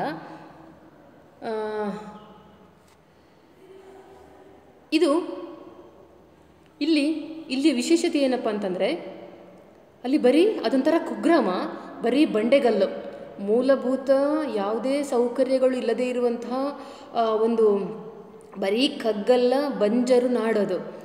ಕಗ್ಗಲ್ಲು ತುಂಬಿದ್ದು, ದೊಡ್ಡದಾದಂಥ ಕಡಿದಾದ ಕಲ್ಲುಗಳೇ ತುಂಬಿದಂಥ ಬಂಜರು ನಾಡೋದು. ಬಿತ್ತಿದ್ರೂ ಏನು ಕೂಡ ಬೆಳೀಲಿಕ್ಕೆ ಸಾಧ್ಯ ಇಲ್ಲದೆ ಇರುವಂಥ ಬಂಡೆಗಳ ರಾಶಿ ಅದು. ಇಲ್ಲಿ ಹೋಗಿ ನೋಡ್ತಾರೆ ಕಲಾಂ ಅವರೆಲ್ಲ ಹೋಗಿ ನೋಡಿದಾಗ, ಸರಿ, ಇದು ಬೆಳೆ ಬೆಳೆಯುವುದಕ್ಕೋ ಯಾವುದೋ ಬೇರೆ ರೀತಿಯಲ್ಲಿ ಅಭಿವೃದ್ಧಿ ಹೊಂದುವುದಕ್ಕೆ ನಾಲಾಯಕ್ಕಾದಂತಹ ಪರಿಸರ ಅಂತ ಅವರಿಗೆ ಅರ್ಥವಾಗುತ್ತದೆ. ಆದರೆ ಅದು ಯಾವುದು ಒಂದಕ್ಕೆ ಅಸಮರ್ಥವಾದಂತಹ ಗ್ರಾಮ ಆಗಿರ್ಬೋದು, ಆದರೆ ಇನ್ನೇನೋ ಅದರಲ್ಲಿ ಸಾಧಿಸ್ಬೋದಲ್ಲ, ಇನ್ನೇನೋ ಅದರಲ್ಲಿ ಮಾಡ್ಬೋದಲ್ಲ ಅಂತ ಕಲಾಂ ಅವರು ಆಲೋಚಿಸ್ತಾರೆ. ಅವರಿಗೆ ಅಲ್ಲೇನೋ ವಿಶೇಷವಾದದ್ದು ಕಾಣುತ್ತಾರಂತೆ. ಅದನ್ನು ಹೇಳ್ತಾರೆ ನೋಡಿ, ಇಲ್ಲಿ ಶಿವನ ನಿಹಿತ ಶಕ್ತಿಯನ್ನು ಕಂಡರು ಕಲಾಂ. ಒಂದು ರೀತಿಯಲ್ಲಿ ಅವರಿಗೆ ಈ ಸ್ಥಳದಲ್ಲಿ ಕ್ಷಿಪಣಿ ಹಾರಿಸುವುದಕ್ಕೆ ಇದು ಅತ್ಯಂತ ಪ್ರಶಸ್ತವಾದ ಸ್ಥಳ ಅಂತವರಿಗೆ ಅನ್ನಿಸ್ತದೆ. ಅಂದರೆ ಕ್ಷಿಪಣಿ ಹಾರಿಸುವುದಕ್ಕೆ ಎಲ್ಲ ಕಡೆ ಸಾಧ್ಯವಾಗುವುದಿಲ್ಲ. ಅದಕ್ಕೆ ವಿಶೇಷವಾದ ಪ್ರಶಸ್ತವಾದ ಸ್ಥಳ ಬೇಕು, ನಿರ್ಜನವಾದಂತಹ ಗ್ರಾಮ ಬೇಕು ಮತ್ತು ಭೂಮಿ ಅತ್ಯಂತ ಗಟ್ಟಿಯಾಗಿರಬೇಕು. ಹೀಗೆ ಹಾಗಾಗಿ ಇಲ್ಲಿ ಅಂತಾರಾಷ್ಟ್ರೀಯ ಕ್ಷಿಪಣಿ ಕೇಂದ್ರವನ್ನಾಗಿ ಮಾಡಬಹುದು. ಯಾವುದಕ್ಕೂ ಪ್ರಯೋಜನಕ್ಕೆ ಬಾರದಿರುವಂತಹ ಒಂದು ಕಗ್ಗಲ್ಲ ನಾಡು ಇದಕ್ಕಾದರೂ ಪ್ರಯೋಜನಕ್ಕೆ ಬಂದೀತು ಅನ್ನುವಂಥದ್ದನ್ನು ಆಲೋಚಿಸಿ ಅಲ್ಲಿ ಅದನ್ನು ಕಾರ್ಯರೂಪಕ್ಕೆ ತರ್ತಾರವರು. ಕ್ಷಿಪಣಿ ರೂಪದಲ್ಲಿ ಶಕ್ತಿ ಹೊರಬರಲು ಕಂಪಿಸುತ್ತಿರುವುದನ್ನು ಅವರ ಒಳಗಣ್ಣು ನೋಡಿತ್ತು. ಅಂದರೆ ಯಾವುದೋ ಒಂದಕ್ಕೂ ಅಪ್ರಯೋಜನ ಆದರೆ ಮತ್ತಿನ್ಯಾವುದಕ್ಕೂ ಪ್ರಯೋಜನಕಾರಿಯಾಗಿ ಇರುವುದನ್ನು ಅವರ ಒಳಗಣ್ಣು ನೋಡಿತ್ತಂತೆ. ಅವರ ಅಂತಃಶಕ್ತಿ ಆ ರೀತಿ ಅವರಿಗೆ ಏನೋ ಒಂದು ಪ್ರೇರಣೆಯನ್ನು ಕೊಟ್ಟಿತ್ತು. ಅದರ ಫಲವಾಗಿ ಅಂತಾರಾಷ್ಟ್ರೀಯ ಕ್ಷಿಪಣಿ ಕೇಂದ್ರವಾಗಿ ಮುಂದಿನ ದಿನಗಳಲ್ಲಿ ಹೈದರಾಬಾದಿನ ಸಮೀಪದಲ್ಲಿರುವಂಥ ಈ ಬರಡು ಭೂಮಿ ಸಂಶೋಧನಾ ಕೇಂದ್ರ ಇಮಾರತ್, ರಿಸರ್ಚ್ ಸೆಂಟರ್ ಇಮಾರತ್ ಅಂತ ಹೇಳಿ ಹೆಸರನ್ನು ಪಡ್ಕೊಳ್ತದೆ. ಇದು ಅವರ ಕ್ರಿಯಾಶೀಲತೆಗೆ ಹಿಡಿದ ಕೈಗನ್ನಡಿಯಾಗಿ ಕಾಣಿಸಿಕೊಳ್ಳುತ್ತದೆ. ಇವತ್ತು ಒಂದು ಕಾಲದಲ್ಲಿ ಕುಗ್ರಾಮ, ಯಾವುದೇ ಮೂಲಭೂತ ಸೌಕರ್ಯ ಇಲ್ಲದೆ ಇರುವಂತಹ, ಮನುಷ್ಯ ಮಾತ್ರರಾದವರು ಹೋಗ್ಲಿಕ್ಕೆ ಸಾಧ್ಯವಾಗದೇ ಇರುವಂತಹ ಇಮಾರತ ಇವತ್ತು ವಿಶ್ವವಿಖ್ಯಾತವಾಗಿದೆ. ಯಾವ ಕಾರಣಕ್ಕಾಗಿ? ಅಲ್ಲಿ ಕ್ಷಿಪಣಿ ಸಂಶೋಧನಾ ಕೇಂದ್ರವನ್ನಾಗಿ ಮಾಡಿಕೊಂಡ ಕಾರಣದಿಂದ. ಹಾಗಾಗಿ ಕಲಾಂ ಅವರು ಕೂಡ ಯಾವುದನ್ನು ಕೂಡ ಇಲ್ಲಿ ಸಾಧ್ಯ ಇಲ್ಲ, ಇದಾಗಲಿಕ್ಕಿಲ್ಲ ಅನ್ನುವಂಥದ್ದನ್ನು ಆಲೋಚಿಸ್ತಾನೆ ಇರಲಿಲ್ಲ. ಒಂದಲ್ಲ ಮತ್ತೊಂದು ಏನೋ ಸಾಧ್ಯತೆ ಆಗುತ್ತದೆ ಅನ್ನುವ ದೃಷ್ಟಿಯಲ್ಲಿ ಅವರು ನೋಡ್ತಾ ಇದ್ದದರಿಂದಾಗಿ ಅವರ ಒಳಗಣ್ಣು, ಒಳ ಮನಸ್ಸು, ಅವರ ಹೃದಯ ಇನ್ನೇನನ್ನೋ ನಿರೀಕ್ಷೆ ಮಾಡ್ತಾ ಇತ್ತು, ಇನ್ನೇನನ್ನೋ ಅವರ ಅಂತಃಸತ್ವ ಕಾಣ್ತಾ ಇತ್ತು ಅನ್ನುವಂಥದ್ದು. ಈ ಚಿತ್ರ ಏನು ಸೂಚಿಸ್ತದೆ ಹೇಳಿದರೆ, ಕಲಾಂ ಅವರು ಹುಟ್ಟಿದ ಮನೆ ಇದು. ತಮಿಳುನಾಡಿನಲ್ಲಿ ರಾಮೇಶ್ವರಮಲ್ಲಿ ಅವರ ಜನನ ಆಯಿತು ಅಂತೇಳಿ ಹೇಳಿದೆ ನಾನು ಆಗಲೇ. ಅದವರ ಬರ್ತ್ ಪ್ಲೇಸ್ ಇಲ್ಲಿ ಅವರ ಕಲಾಂ ಅವರ ಜನನ ಆಗಿತ್ತು ಅನ್ನುವಂಥದ್ದು. ಹೀಗೆ ಕಲಾಂ ಅವರ ಪ್ರತಿ ಆಲೋಚನೆಗಳು ಕೂಡ ವಿಶೇಷತೆಯಿಂದ ಕೂಡಿರ್ತಾ ಇತ್ತು. ಆಗಲೇ ಹೇಳಿದಂತೆ, ಈ ಹಿಂದಿನ ತರಗತಿಯಲ್ಲಿ ಹೇಳಿದಂತೆ, ಸಾಧ್ಯತೆಗಳ ಕಡೆಗೆ ಅರಸುವ ಆಶಾಜೀವಿ ಅವರಾಗಿದ್ದರು. ಪ್ರತಿಯೊಂದರಲ್ಲಿ ಕೂಡ ವಿಶೇಷತೆಯನ್ನು ಕಾಣ್ತಾ ಇದ್ರು ಅವರು. ಇಂತಹ ಕಲಾಂ ಒಂದು ಅವರು ಬರೆದಂಥ ಒಂದು ಕವನದ ಸಾಲು ಹೀಗೆ ಹೇಳ್ತದೆ ನೋಡಿ. If you want to leave your footprints on the sands of time, do not drag your feet. ನೋಡಿ, if you want to leave your footprints, ಕಾಲದ ಮರಳಿನಲ್ಲಿ ನಿನ್ನ ಕಾಲ ಹೆಜ್ಜೆಯ ಗುರುತುಗಳನ್ನು ಉಳಿಸಬೇಕಾದಲ್ಲಿ, do not drag your feet, ಕಾಲೆಳೆದುಕೊಂಡು ನಡೆಯದಿರು. ಅರ್ಥ ಆಯಿತು ತಾನೇ? ಕಾಲದ ಮರಳಿನಲ್ಲಿ ಅಂದರೆ ಯಾರು ಕೂಡ ಹುಟ್ಟಿದವರು ಯಾರು ಕೂಡ ಸಾವಿರಾರು ವರ್ಷ ಬದುಕುವುದಿಲ್ಲ, ಅದೆಲ್ಲ ಇಂತಿಷ್ಟು ಆಯುಷ್ಯ ಅಂತ ಹೇಳಿರ್ತದೆ. ಹುಟ್ಟುತ್ತೇವೆ, ಒಂದಷ್ಟು ವರ್ಷ ಬದುಕ್ತೇವೆ, ಯಾವತ್ತೂ ಸಾಯ್ತೇವೆ. ಆದರೆ ನಾವೊಬ್ಬರು ಬದುಕಿದ್ದೆವು ಅಂತ ನಮ್ಮ ಮುಂದಿನ ಜನಾಂಗ, ನಮ್ಮನ್ನು ಮುಂದಿನ ಪೀಳಿಗೆ ನೆನಪಿರಿಸಿಕೊಳ್ಳುವುದು ಹೇಗೆ?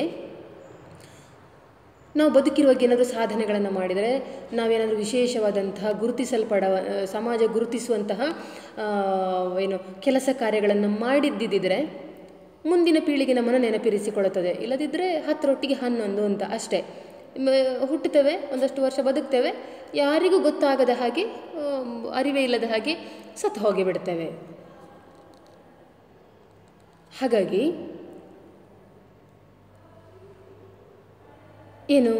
ಇವರು ಹೇಳುವಂಥದ್ದು,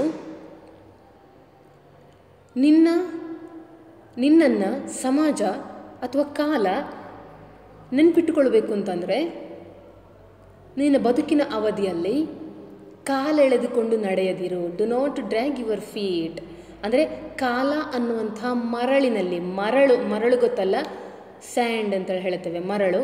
ಆ ಮರಳಿನಲ್ಲಿ ಹೆಜ್ಜೆ ಮೂಡುವುದು ಕಷ್ಟ. ಹಾಗಂತೇಳಿ ಹೆಜ್ಜೆ ಮೂಡುತ್ತದೆ ಯಾವಾಗ ಹೆಜ್ಜೆಗಳನ್ನು ಸ್ಪಷ್ಟವಾಗಿ ಇಟ್ಟುಕೊಂಡು ಹೋದಾಗ, ಕಾಲನ್ನು ಸ್ಪಷ್ಟವಾಗಿ ನೆಲಕ್ಕೆ ಊರಿಕೊಂಡು ನಡೆದಾಗ ಅಲ್ಲಿ ಫೂಟ್ ಪ್ರಿಂಟ್ಸ್ ಬೀಳುತ್ತದೆ, ಹೌದಲ್ಲ, ಹೆಜ್ಜೆಗಳು ಮೂಡುತ್ತದೆ. ಹಾಗಂತೇಳಿ ಹೇಳಿ ನಾವು ನಡೆಯುವಾಗ ಕಾಲನ್ನು ಎಳ್ಕೊಂಡು ನಡೆದ್ರೆ, ಚಪ್ಪಲ ಸಮೇತ ಬರ ಬರ ಅಂತೇಳಿ ಎಳ್ಕೊಂಡು ನಡೆದ್ರೆ ಏನಾಗುತ್ತದೆ, ಅಲ್ಲಿ ಹೆಜ್ಜೆಗಳು ಮೂಡುವುದಿಲ್ಲ, ಗೆರೆಗಳು ಮೂಡುತ್ತದೆ, ಹೆಜ್ಜೆಗಳ ಸ್ಪಷ್ಟತೆ ಕಾಣುವುದಿಲ್ಲ. ಹಾಗಾಗಿ ಬದುಕಿನ ಅವಧಿಯಲ್ಲಿ ಕಾಲನ್ನು ಎಳ್ಕೊಂಡು ನಡೆದರೆ, ಅಂದರೆ ಕಾಲನ್ನು ಎಳ್ಕೊಂಡು ನಡೆಯುವುದು ಯಾರು? ಬದುಕಿನಲ್ಲಿ ಸ್ಪಷ್ಟತೆ ಇಲ್ಲದೆ ಹೋದವರು, ನಡಿಲಿಕ್ಕೆ ಉದಾಸೀನ ಆದವರು ಕಾಲನ್ನು ಎಳ್ಕೊಂಡು ನಡೀತಾರೆ. ಅಂದರೆ ಬದುಕಲಿಕ್ಕೆ ಉದಾಸೀನ ಆಗಿ, ಅಂದರೆ ಬದುಕಿನಲ್ಲಿ ಏನೂ ಸಾಧನೆಗಳನ್ನು ಮಾಡದೆ, ಒಟ್ಟಾರೆಯಾಗಿ ಜೀವನಕ್ಕೊಂದು ಸ್ಪಷ್ಟವಾದ ಗುರಿಯನ್ನು ಇರಿಸಿಕೊಳ್ಳದೆ ಒಟ್ಟಾರೆಯಾಗಿ ಬದುಕ್ತಾ ಹೋದವರು ಏನು ಹೆಜ್ಜೆಗಳನ್ನು ಎಳ್ಕೊಂಡು ನಡೆದ ಹಾಗೆ, ಗೆರೆ ಮೂಡಿಸಿಕೊಂಡು ಎಳ್ಕೊಂಡು ನಡೆದ ಹಾಗಾಗಿ ಬಿಡುತ್ತದೆ. ಹಾಗಾದಾಗ ನಿನ್ನ ಹೆಜ್ಜೆ ಗುರುತುಗಳು ಸ್ಪಷ್ಟವಾಗಿ ಮರಳಿನಲ್ಲಿ ಮೂಡುವುದಿಲ್ಲ. ಹಾಗಾಗಿ ನಿನ್ನ ಹೆಜ್ಜೆ ಗುರುತುಗಳು ಮರಳಿನಲ್ಲಿ ಕಾಣದೆ ಹೋದರೆ ಮುಂದಿನ ಕಾಲ ನಿನ್ನನ್ನು ನೆನಪಿಟ್ಟುಕೊಳ್ಳುವುದಿಲ್ಲ. ಹಾಗಾಗಿ if you want to leave your footprints on the sands of time, do not drag your feet.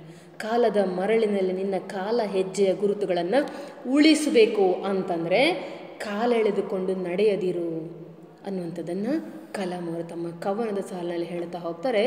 ಎಂಥ ಅರ್ಥಗರ್ಭಿತವಾದಂತಹ ಮಾತು, ಒಂದು ಸಲ ನಾವು ಕೂತು ಆಲೋಚನೆ ಮಾಡಬೇಕಾಗಿದೆ. ಅಂತಹ ಬದ್ಧತೆ ಉಳ್ಳಂತಹ ಮಾತಿದು. ಅಂದರೆ ನಾವು ಮಾಡುವುದಕ್ಕೆ ನಮ್ಮ ಮನುಷ್ಯ ಜೀವನವನ್ನು ನಿರರ್ಥಕಗೊಳಿಸದೆ ಒಂದಷ್ಟು ಪ್ರಯೋಗಾತ್ಮಕವಾಗಿ ಅಥವಾ ಪ್ರಯೋಜನಕಾರಿಯಾಗಿ ನಾವೇನಾದರೂ ಬದುಕಿದರೆ ಕಾಲ ನಮ್ಮನ್ನು ನೆನಪಿಟ್ಟುಕೊಳ್ಳುತ್ತದೆ, ಸಮಾಜ ನಮ್ಮನ್ನು ನೆನಪಿಟ್ಟುಕೊಳ್ಳುತ್ತದೆ. ಅಕ್ಷರಶಃ ಸತ್ಯ ಇದು. ಬಹುಶಃ ಈ ಕಲಾಂ ಅವರನ್ನೇ ಇವತ್ತಿಗೂ ನಾವು ನೆನಪಿಟ್ಟುಕೊಳ್ತಾ ಬಂದಿದ್ದೇವೆ. ಎಷ್ಟು ಮಂದಿ ರಾಷ್ಟ್ರಪತಿ ನಮ್ಮಲ್ಲಿ ಆಗಿ ಹೋಗಿದ್ದಾರೆ, ಆದರೆ ಕಲಾಂ ಅವರನ್ನು ಮಾತ್ರ ನಾವು ಮರೀಲಿಕ್ಕೆ ಸಾಧ್ಯವೇ ಇಲ್ಲ. ಅಥವಾ ಕೆಲವು ಅಪರೂಪದ ವ್ಯಕ್ತಿಗಳು ನಮ್ಮಲ್ಲಿ ಯಾರಿದ್ದಾರೆಯೋ ಇತಿಹಾಸದಲ್ಲಿ ಆಗಿ ಹೋದವರು, ಅವರೆಲ್ಲರನ್ನು ಇವತ್ತು ನೆನಪಿಟ್ಟುಕೊಂಡಿದ್ದೇವೆ ಅಂತಂದರೆ ನಾವು ಅವರ ಸಾಧನೆಗಳನ್ನು ಗುರುತಿಸಿದ್ದೇವೆ, ಅವರ ಬದುಕಿನ ಹಾದಿಗಳನ್ನು ಗಮನಿಸಿದ್ದೇವೆ. ಆ ಲೆಕ್ಕದಲ್ಲಿ ನೋಡಲಿಕ್ಕೆ ಹೋದರೆ ನಮ್ಮ ಅಜ್ಜನ ಅಜ್ಜ ಅವರೆಲ್ಲ ನಮ್ಮ ಪೀಳಿಗೆಯವರೇ, ನಮ್ಮ ಒಂದು 2-3 ತಲೆಮಾರಿನ ಹಿಂದಿನವರು. ಅವರ ಹೆಸರು ನೆನಪಿರುವುದಿಲ್ಲ, ಅವರು ಯಾರು ಅಂತ ನಮಗೆ ಗೊತ್ತಿರುವುದಿಲ್ಲ. ನಮ್ಮ ಪೀಳಿಗೆಯವರು ನಾವು ನೆನಪಿಟ್ಟುಕೊಳ್ಳಬೇಕು, ಆದರೆ ಅವರ ಹೆಸರು ನಮಗೆ ನೆನಪಿರುವುದಿಲ್ಲ. ಯಾಕೆ? ಅವ್ರು ಯಾರು ಸಮಾಜ ಗುರುತಿಸಲ್ಪಡುವಂತಹ ಕೆಲಸ ಕಾರ್ಯಗಳನ್ನು ಮಾಡಿದವರಲ್ಲ. ಹಾಗಾಗಿ ಯಾರೋ ನಮಗೆ ಸಂಬಂಧಿಕರಲ್ಲದವರನ್ನು, ನಮ್ಮ ಗುರುತು ಪರಿಚಯ ಅಲ್ಲದವರನ್ನು, ಆದರೆ ಸಮಾಜಕ್ಕೆ ಬೇಕಾಗುವ ಕಾರ್ಯಗಳನ್ನು ಮಾಡಿದವರನ್ನು, ಸಮಾಜಮುಖಿ ಕೆಲಸ ಕಾರ್ಯಗಳನ್ನು ಮಾಡಿದವರನ್ನು ಇಂದಿಗೂ ನಾವು ನೆನಪಿರಿಸಿಕೊಳ್ಳುತ್ತಾ ಇದ್ದೇವೆ.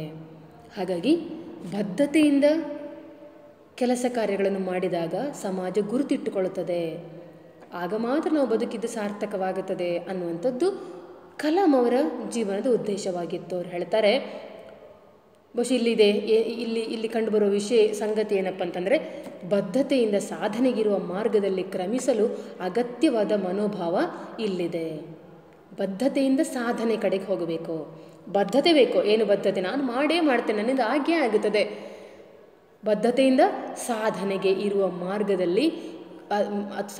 ಮಾರ್ಗದಲ್ಲಿ ಕ್ರಮಿಸಲು ಅಗತ್ಯವಾದ ಮನೋಭಾವ ಏನು? ಯಾವ ಥರದ ಮನೋಭಾವ ನಮ್ಮಲ್ಲಿರಬೇಕು ಸಾಧನೆ ಮಾಡಬೇಕು ಅಂತಂದರೆ? ಅದು ಇಲ್ಲಿ ಇದೆ. ಅದನ್ನು ಒಂದೇ ಒಂದು ವಾಕ್ಯದಲ್ಲಿ ಅವರು ತಿಳಿಸಿಬಿಡ್ತಾರೆ. ಬದುಕಿನ ರಸ ನಿಮಿಷಗಳು. 1988ರಲ್ಲಿ ಪೃಥ್ವಿ ಉಡಾವಣೆಗೆ ಪೂರ್ವಭಾವಿ ಸಿದ್ಧತೆಗಳು ಹೈದರಾಬಾದಿನ ರಕ್ಷಣಾ ಇಲಾಖೆಗೆ ಸಂಬಂಧಿಸಿದ ಪ್ರಯೋಗಾಲಯದಲ್ಲಿ ನಡೆಯುತ್ತಿದ್ದವು. ಇದರ ನಿರ್ದೇಶಕರು ವಿ.ಜೆ. ಸುಂದರಂ. ಕೆಲಸಗಳು ತಡವಾದುದಕ್ಕೆ ಸಬೂಬುಗಳನ್ನು ಹೇಳುತ್ತಾ ತಮ್ಮನ್ನು ಕೆಲವರು ಸಮರ್ಥಿಸಿಕೊಳ್ಳುತ್ತಿದ್ದರು. ಆ ದಿನದ ಪತ್ರಿಕೆಯನ್ನು ಕೈಯಲ್ಲಿ ಹಿಡಿದು ಕಲಾಂ ಸಭೆ ನಡೆಯುತ್ತಿದ್ದ ಸ್ಥಳಕ್ಕೆ ಬಂದರು. 1988ರಲ್ಲಿ ಪೃಥ್ವಿ ಉಡಾವಣೆ ಅದಕ್ಕೆ ಪೃಥ್ವಿ ಕ್ಷಿಪಣಿ ಅದಕ್ಕೆ ಬೇಕಾದ ಅದನ್ನು ಉಡಾವಣೆ ಮಾಡಲಿಕ್ಕೆ ಬೇಕಾದಂತಹ ತಯಾರಿಗಳೆಲ್ಲ ನಡೀತಾ ಇತ್ತು. ಹೈದರಾಬಾದಿನ ರಕ್ಷಣಾ ಇಲಾಖೆಯಲ್ಲಿ ಪ್ರಯೋಗಾಲಯದಲ್ಲಿ ಇದೆಲ್ಲ ನಡೀತಾ ಇತ್ತು.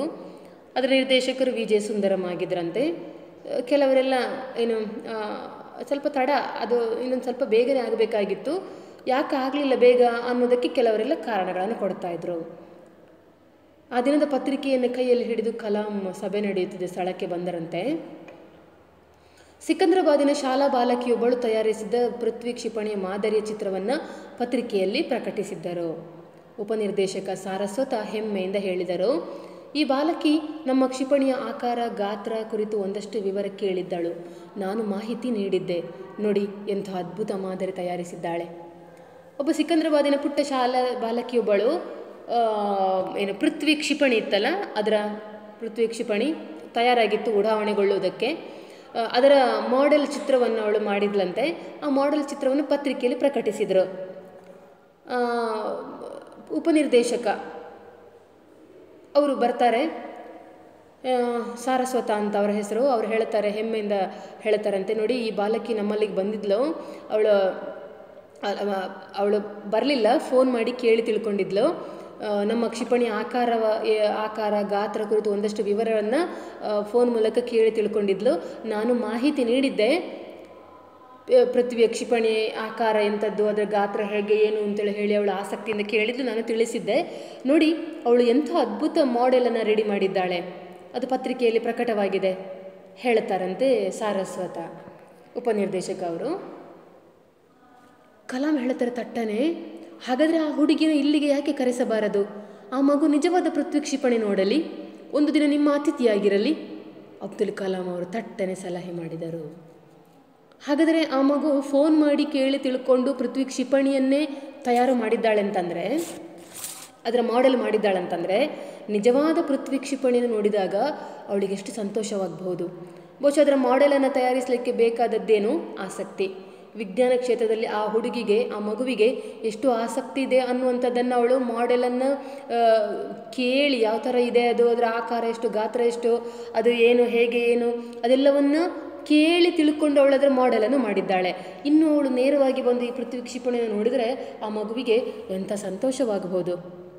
ಹಾಗಾಗಿ ಅವಳನ್ನು ಬರಲಿಕ್ಕೆ ಹೇಳಿ, ಅವಳು ಆ ಮಗುವಿಗೆ ಆಸಕ್ತಿ ಇದೆ ಅಂತಂದರೆ ಅವಳು ನೇರವಾಗಿ ಆ ಕ್ಷಿಪಣಿಯನ್ನು ನೋಡಿದಾಗ ಅವಳಿಗೆ ತುಂಬ ಸಂತೋಷವಾಗಬಹುದು. ಅವಳ ಆಸಕ್ತಿಯ ಕ್ಷೇತ್ರ ಇದು. ಆಸಕ್ತಿಯ ಕ್ಷೇತ್ರದಲ್ಲಿ ಮುಂದುವರಿಯುವುದಕ್ಕೆ ಅವಕಾಶ ಮಾಡಿಕೊಟ್ರೆ ಯಾರು ಏನು ಬೇಕಾದರೂ ಆಗ್ಬೋದು. ಹಾಗಾಗಿ ಆ ಮಗುವಿಗೆ ಇದರಲ್ಲಿ ಆಸಕ್ತಿ ಇದೆ ಅಂತ ಅರ್ಥ. ಅವಳು ಬರಲಿ, ಒಂದು ದಿನ ನಿಮ್ಮ ಅತಿಥಿಯಾಗಿ ಉಳ್ಕೊಳ್ಳಿ ಅವಳು ಅಂತ ಕಲಾಂ ಅವರು ತಟ್ಟನೆ ಸಲಹೆ ಮಾಡಿದ್ರಂತೆ.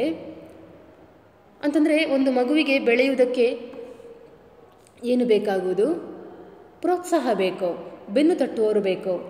ನಾನು ಇಂಥದ್ದೇ ಆಗುತ್ತೇನೆ ಅಂತ ಒಂದು ಮಗು ಹೇಳಿದಾಗ, ಅದು ಬೇಡ, ಅದೆಂಥದ್ದು, ಅದು ಬೇಡ ಅಂತ ಹಿರಿಯರಾದವರು ಆ ಮಗುವಿನ ಆಸೆಗೆ ತಣ್ಣೀರು ಎರಚಿದರೆ ಅಥವಾ ಅದರ ಆಸೆಯ ಚಿಗುರನ್ನು ಅಲ್ಲೇ ಚಿವುಟಿ ಹಾಕಿದರೆ ಏನಾಗುತ್ತದೆ? ಅದು ಅಲ್ಲೇ ಮುದುಡಿಕೊಂಡು ಹೋಗಿಬಿಡುತ್ತದೆ. ಅದು ಮತ್ತೆ ಬೆಳೆಯುವುದಕ್ಕಲ್ಲಿ ಅವಕಾಶ ಇರುವುದಿಲ್ಲ. ಹಾಗಾಗಿ ಅದನ್ನು ಅಧಿಕ ಅವಕಾಶ ಮಾಡಿಕೊಡದೆ ಮಗುವಿನ ನಿಜವಾದ ಆಸಕ್ತಿ ಯಾವುದರ ಕಡೆಗಿದೆ ಅದನ್ನು ಗಮನಿಸಿ ಮಗುವನ್ನು ಬೆಳೆಸುವುದಕ್ಕೇನಾದರೂ ನಾವು ಪ್ರಯತ್ನ ಪಟ್ಟೆವು ಅಂತಂದರೆ ಮಗು ಸಾಧನೆಯ ಉತ್ತುಂಗಕ್ಕೆ ಏರುವುದರಲ್ಲಿ ಯಾವುದೇ ಸಂಶಯಗಳಿಲ್ಲ ಅನ್ನುವುದಕ್ಕೆ ಕಲಾಂ ಅವರು ಈ ರೀತಿ ಹೇಳಿರುವಂಥದ್ದು. ಮುಂದೆ ಆ ಹುಡುಗಿಯನ್ನು ಇಲಾಖೆ ಕಾರಿನಲ್ಲಿ ಕರೆದುಕೊಂಡು ಹೋಗಿ ಪೃಥ್ವಿಯನ್ನು ತೋರಿಸಿದರು. ಕ್ಷಿಪಣಿಯ ಮೈ ಸವರಿದ ಆ ಮಗುವಿನ ಮನಸ್ಸಿನಲ್ಲಿ ಏನೆಲ್ಲ ಭಾವನೆಗಳು ಮೂಡಿದವೋ ಯಾರು ತಾನೇ ಹೇಳಬಲ್ಲರು. ಕ್ಯಾಂಟೀನಿನಲ್ಲಿ ತಂತ್ರಜ್ಞರೊಡನೆ ಸಹ ಭೋಜನ ಮೀಟಿಂಗ್ ಮಧ್ಯದಲ್ಲಿಯೇ ಹೊರಕ್ಕೆ ಬಂದ ಕಲಾಂ ಅವರು, ನೀನು ಯಾವ ಸ್ಕೂಲಿನಲ್ಲಿ ಓದುತ್ತಿದ್ದೀಯೇ? ನಿಮ್ಮ ತಂದೆ ಏನು ಮಾಡುತ್ತಿದ್ದಾರೆ? ನಿನ್ನ ಹವ್ಯಾಸಗಳೇನು ಎಂದು ನಗುತ್ತಾ ಕೇಳಿದಾಗ ಹುಡುಗಿಗೆ ಆದ ಆನಂದ ಹೇಳತೀರದು. ಮುಂದೆ ಆ ಹುಡುಗಿಯನ್ನು ಕಲಾಂ ಅವರು ಹೇಳಿದ ಮೇಲೆ ಮತ್ತೆ ಯಾರು ಆಗುವುದಿಲ್ಲ, ಇದೆಲ್ಲ ಬೇಕಿತ್ತಾ ಅಂತ ಯಾರೂ ವಿರೋಧ ಮಾಡಲಿಕ್ಕೆ ಹೋಗುವುದಿಲ್ಲ. ಕಲಾಂ ಅವರೇ ಹೇಳಿದ್ದಾರೆ, ಹಾಗಾಗಿ ಇದನ್ನು ಯಾರು ತಳ್ಳದೆ ಆಸಕ್ತಿ ಸ್ವತಃ ಅಲ್ಲಿದ್ದವರು ತೋರಿಸಿ ಅವ್ರೇನು ಮಾಡ್ತಾರೆ, ಹುಡುಗಿಯನ್ನು ಇಲಾಖೆಯ ಕಾರಿನಲ್ಲೇ ಕರ್ಕೊಂಡು ಬರ್ತಾರಂತೆ. ಪೃಥ್ವಿ ಕ್ಷಿಪಣಿಯನ್ನು ನೇರವಾಗಿ ತೋರಿಸ್ತಾರೆ ಆ ಮಗುವಿಗೆ. ಆ ಮಗು ಕ್ಷಿಪಣಿಯ ಮೈಯನ್ನು ಸವರ್ತಾ ರೋಮಾಂಚನಗೊಂಡಿತ್ತಂತೆ. ಬಹುಶಃ ವಿಜ್ಞಾನ ಕ್ಷೇತ್ರದಲ್ಲಿ ತುಂಬ ಆಸಕ್ತಿ ಇದ್ದರೆ ಮಾತ್ರ ಹೀಗೆಲ್ಲ ಆಗೋದಕ್ಕೆ ಸಾಧ್ಯತೆ ಇದೆ.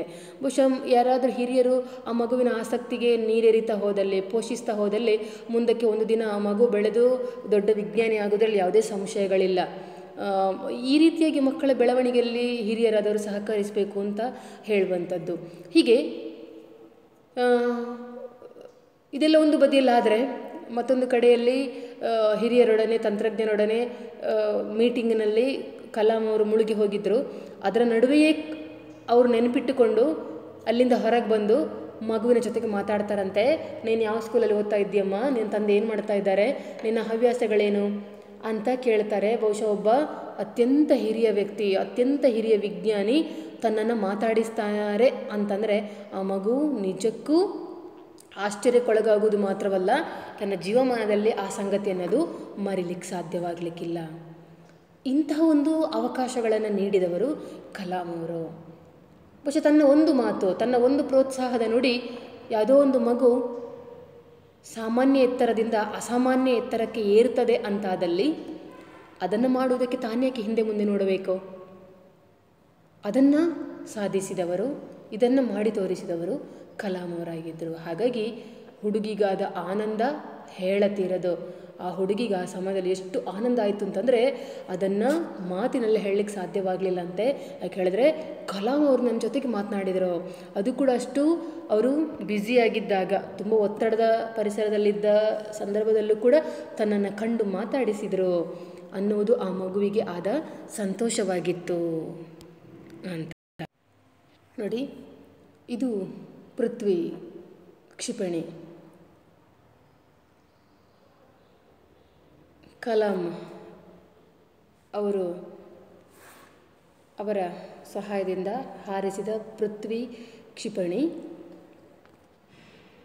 ಈ ರೀತಿಯಾಗಿ ಕ್ಷಿಪಣಿಯನ್ನು ಹಾರಿಸಲಾಗುತ್ತದೆ ಅನ್ನುವಂಥದ್ದು ಇದೊಂಥರ ವಿಶೇಷವಾದ ಸಂಗತಿ, ವಿಶೇಷವಾದಂತಹ ಕ್ಷೇತ್ರ. ಹಾಗಾಗಿ ಕಲಾಂ ಅವರನ್ನು ಕ್ಷಿಪಣಿಯ ಕ್ಷೇತ್ರದಲ್ಲಿ ಅವರು ಸಾಕಷ್ಟು ಕೆಲಸ ಕಾರ್ಯಗಳನ್ನು ಮಾಡಿದ್ದರಿಂದಾಗಿ ಅವರನ್ನು ಕ್ಷಿಪಣಿ ಮನುಷ್ಯ ಅಂತ ಕೂಡ ಕರೆಯೋದು ಇದೆ. ಹೀಗೆ ಆ ಹುಡುಗಿಗೆ ಅತ್ಯಂತ ಸಂತೋಷವಾಗುತ್ತದೆ. ಮುಂದಿನ ದಿನಗಳಲ್ಲಿ ಕಲಾಂ ಅವರು ಇಂತಹ ನೂರಾರು ಮಕ್ಕಳನ್ನು ಭೇಟಿಯಾಗುತ್ತಾ ಅವರ ಸಂತೋಷದಲ್ಲಿ ಭಾಗಿಯಾಗುತ್ತಾ ಎಷ್ಟೋ ಮಕ್ಕಳಿಗೆ ಸ್ಫೂರ್ತಿಯ ಸೆಲೆಯಾಗಿ ಉತ್ಸಾಹವನ್ನು ತುಂಬುವ ಕೆಲಸ ಕಾರ್ಯಗಳಲ್ಲಿ ಹಲವು ಸಲ ಅವರು ಮುಳುಗಿ ಹೋದದ್ದಿದೆ. ಎಲ್ಲೇ ಹೋದರೂ ಸಮೇತ ಕಲಾಂ ಅವರು ತಾವು ಮಕ್ಕಳನ್ನು ಆಗೋದ್ರಿಂದ ತಪ್ಪಿಸ್ತಾನೆ ಇರಲಿಲ್ಲ. ಮಕ್ಕಳಂತಂದರೆ ಅವರಿಗೆ ತುಂಬ ಪ್ರೀತಿಪಾತ್ರರಾಗಿದ್ದರು. ಮುಂದೆ ನೋಡಿ, ಚೆನ್ನೈನಲ್ಲಿ ಪದ್ಮಶೇಷಾದ್ರಿ ಬಾಲಭವನದ ಪ್ರೌಢಶಾಲೆಯಲ್ಲಿ ಕ್ವಿಜ್ ಕಾರ್ಯಕ್ರಮ. ಕ್ವಿಜ್ ಮಾಸ್ಟರ್ ಭಾರತ ರತ್ನ ಕ್ಷಿಪಣಿ ಮನುಷ್ಯ ಅಬ್ದುಲ್ ಕಲಾಂ. ಏನೆಲ್ಲ ಪ್ರಶ್ನೆ ಕೇಳಬಹುದು ಅಂತ ವಿದ್ಯಾರ್ಥಿಗಳಿಗೆ ಕಾತುರ. ಕಲಾಂ ಅವರ ಪ್ರಶ್ನೆ ಹೀಗಿತ್ತು: ಭೂಮಿ ಸೂರ್ಯನನ್ನು ಪರಿಭ್ರಮಿಸಲು 1 ವರ್ಷ ತೆಗೆದುಕೊಳ್ಳುತ್ತದೆ. ಹಾಗಿದ್ದಲ್ಲಿ 15ನೇ ಪರಿಭ್ರಮಣ ಪಥದಲ್ಲಿದ್ದ ವ್ಯಕ್ತಿಗೆ ಎಷ್ಟು ವಯಸ್ಸಾಗಿರುತ್ತದೆ? ಈ ಪ್ರಶ್ನೆ ಕೇಳಿದ ಅನೇಕ ಮಕ್ಕಳು ತಬ್ಬಿಬ್ಬಾಗಿದ್ದರು. ಚೆನ್ನೈನಲ್ಲಿ ಪದ್ಮಶೇಷಾದ್ರಿ ಬಾಲಭವನದ ಪ್ರೌಢಶಾಲೆಯಲ್ಲಿ ಒಂದು ಕ್ವಿಜ್ ಕಾರ್ಯಕ್ರಮ ಇತ್ತಂತೆ. ಅಲ್ಲಿ ಕ್ವಿಜ್ ಮಾಸ್ಟರ್ ಯಾರು? ಭಾರತ ರತ್ನ ಕ್ಷಿಪಣಿ ಮನುಷ್ಯ ಅಬ್ದುಲ್ ಕಲಾಂ, ಬಹುದೊಡ್ಡ ವ್ಯಕ್ತಿ. ಅವರೇ ನೇರವಾಗಿ ಕ್ವಿಜ್ ಮಾಸ್ಟರ್ ಆಗಿ ಬರ್ತಾರೆ ಅಂತಂದರೆ ಏನೆಲ್ಲ ಪ್ರಶ್ನೆ ಕೇಳಬಹುದು ಅಂತ ವಿದ್ಯಾರ್ಥಿಗಳಿಗೆ ಆತುರ ಕಾತುರ. ಕಲಾಂ ಅವರು ಬಂದವರು ಪ್ರಶ್ನೆ ಹೀಗೆ ಕೇಳ್ತಾರಂತೆ: ಭೂಮಿ ಸೂರ್ಯನನ್ನು ಪರಿಭ್ರಮಿಸಲು, ಭೂಮಿ ಸೂರ್ಯನನ್ನು ಸುತ್ತು ಬರಲು, ಪರಿಭ್ರಮಿಸುವುದು ಹೇಳಿದರೆ ಸುತ್ತು ಬರುವುದು, ಹಾಗೆ ಸುತ್ತು ಬರುವುದಕ್ಕೆ 1 ವರ್ಷ ತೆಗೆದುಕೊಳ್ಳುತ್ತದೆ. ಭೂಮಿ ಸೂರ್ಯನನ್ನು ಸುತ್ತು ಬರುವುದಕ್ಕೆ 1 ವರ್ಷ ತೆಗೆದುಕೊಳ್ಳುತ್ತದೆ. ಹಾಗಿದ್ದಲ್ಲಿ 15ನೇ ಪರಿಭ್ರಮಣ ಪಥದಲ್ಲಿದ್ದ ವ್ಯಕ್ತಿಗೆ ಎಷ್ಟು ವಯಸ್ಸಾಗಿರುತ್ತದೆ? ಈಗ ಒಂದು ಪರಿಭ್ರಮಣ ಹೇಳಿದರೆ ಒಂದು ರೌಂಡ್ ಹಾಕ್ಕೊಳ್ಬೇಕು. 2ನೇ ಪರಿಭ್ರಮಣ ಹೇಳಿದರೆ ಮೊದಲನೇ ರೌಂಡ್ ಹಾಕಿದ್ದೀರಲ್ಲ ಅದರ ಹೊರಭಾಗದಲ್ಲಿ ಇನ್ನೊಂದು ರೌಂಡ್ ಹಾಕಬೇಕು. 3ನೇ ಪರಿಭ್ರಮಣ ಹೇಳಿದರೆ ಇನ್ನೊಂದು ರೌಂಡ್ ಹೊರಭಾಗದಲ್ಲಿ ಹಾಕ್ಕೊಳ್ಬೇಕು. ಹೀಗೆ 15ನೇ ಪರಿಭ್ರಮಣ ಪಥದಲ್ಲಿ ಇದ್ದ ವ್ಯಕ್ತಿಗೆ ಎಷ್ಟು ವಯಸ್ಸಾಗಿರುತ್ತದೆ? ಅಂದರೆ ಒಂದೊಂದು ರೌಂಡ್ ಹೇಳಿದರೆ 1 ವರ್ಷ. ಹಾಗೆಯೇ ನೀವು ಎಷ್ಟು ರೌಂಡ್ ಹಾಕಿದ್ದೀರಲ್ಲಿ? 15 ರೌಂಡ್ ಹಾಕಿದ್ದೀರಿ. 15ನೇ ಪರಿಭ್ರಮಣ ಪಥದಲ್ಲಿದ್ದಂಥ ವ್ಯಕ್ತಿಗೆ ಎಷ್ಟು ವಯಸ್ಸಾಗಿರುತ್ತದೆ? ಮಕ್ಕಳಲ್ಲಿ ಪ್ರಶ್ನೆಯನ್ನು ಕೇಳ್ತಾರಂತೆ. ತುಂಬ ಸಿಂಪಲ್ ಆಗಿರೋ ಪ್ರಶ್ನೆ ಇದು, ಆದರೆ ಸ್ವಲ್ಪ ಮೆದುಳಿಗೆ ಕೆಲಸ ಕೊಡಬೇಕಷ್ಟೇ. ಅದು ಪುಟ್ಟ ಮಕ್ಕಳಿಗಾದ್ರಿಂದಾಗಿ ಸ್ವಲ್ಪ ಅವರು ಆಲೋಚನೆ ಮಾಡಬೇಕಾಗ್ತದೆ. ಅಭಿಷೇಕ್ ಎಂಬ ಹುಡುಗ ಸ್ವಲ್ಪ ಯೋಚಿಸಿ 14 ಎಂದು ಉತ್ತರಿಸಿದ. 15ನೇ ಪರಿಭ್ರಮಣದಲ್ಲಿದ್ದ ಕಾರಣಕ್ಕಾಗಿ ಅವನಿಗೆ ಎಷ್ಟು ವರ್ಷ ಆದದ್ದು? 14 ವರ್ಷ ಆದದ್ದು ಎಂದು ಉತ್ತರಿಸಿದ. ಉತ್ತರ ಸರಿಯಾಗಿತ್ತು. ಭೂಮಿಯ ಮೇಲೆ ನಿಂತಿದ್ದ ವ್ಯಕ್ತಿ 14 ಸುತ್ತು ಮುಗಿಸಿರುತ್ತಾನೆ ಅಲ್ಲವೇ? ಕಲಾಂ ಅವರು ತಮ್ಮ ವಯಸ್ಸನ್ನು ಹೇಳುತ್ತಿದ್ದುದು ಹೀಗೆ. ಕಲಾಂ ಅವರು ಇದ್ದ ಮನೆಯ ಮುಂದೆ ಪುಟ್ಟ ಮಕ್ಕಳ ಹೆಂಡು ಯಾವಾಗಲೂ ಇರುತ್ತಿತ್ತು. ಗಹನವಾದ ವಿಷಯಗಳನ್ನು ಪುಟ್ಟ ಕತೆಗಳ ರೂಪದಲ್ಲಿ ಹೇಳುತ್ತಾ ಕಲಾಂ ಎಷ್ಟು ಬದುಕಿನ ಸಾರ್ಥಕತೆ ಮೆರೆಯುತ್ತಿದ್ದರು. ಹಾಗಾಗಿ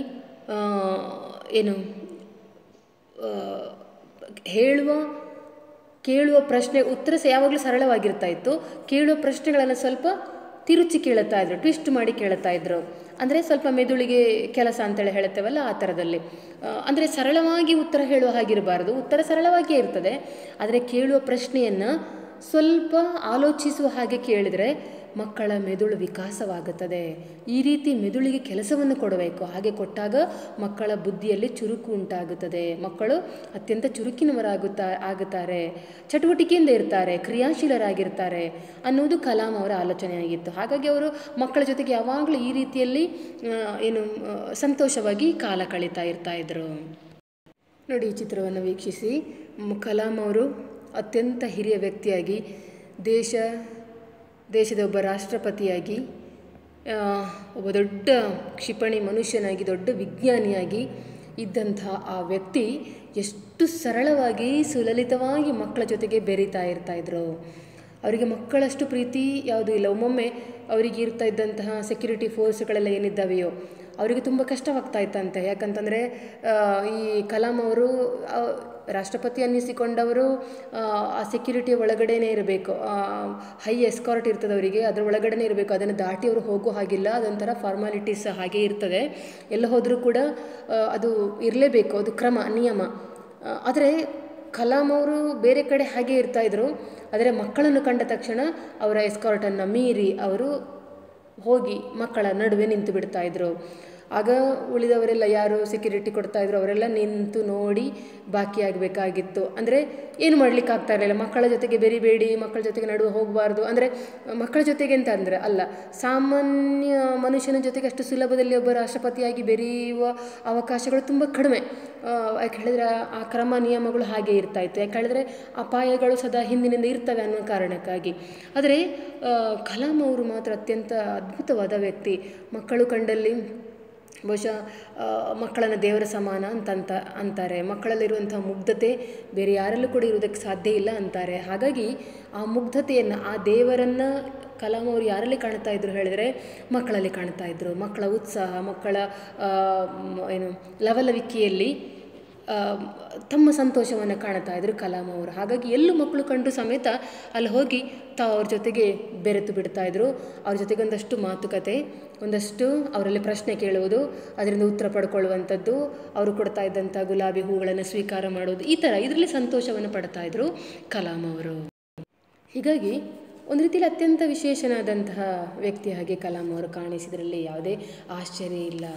ಮಕ್ಕಳನ್ನು ಪ್ರೀತಿಸುವವರು ಯಾವಾಗಲೂ ಕೂಡ ಮೃದು ಸ್ವಭಾವದವರಾಗಿರ್ತಾರೆ ಅಂತ ಹೇಳ್ತೇವಲ್ಲ. ಹಾಗಾಗಿ ಅವರಿಗೆ ಪುಟ್ಟ ಕಥೆಗಳನ್ನು ಹೇಳುತ್ತಾ ಯಾವುದೋ ಗಹನವಾದ ವಿಚಾರಗಳನ್ನು ಕಥೆಯ ರೂಪದಲ್ಲಿ ಹೇಳುವಂಥದ್ದು, ಇದರಲ್ಲೆಲ್ಲ ತುಂಬ ಸಂತೋಷವನ್ನು ಕಾಣ್ತಾ ಇರ್ತಾಯಿದ್ರು ಕಲಾಂ ಅವರು. ಇವತ್ತಿನ ತರಗತಿಯಲ್ಲಿ ಇಷ್ಟು ವಿಚಾರಗಳು ಸಾಕು. ಮುಂದಿನ ತರಗತಿಯಲ್ಲಿ ಮತ್ತೆ ಈ ಪಾಠವನ್ನು ಮುಂದುವರಿಸುವ. ನಮಸ್ಕಾರ.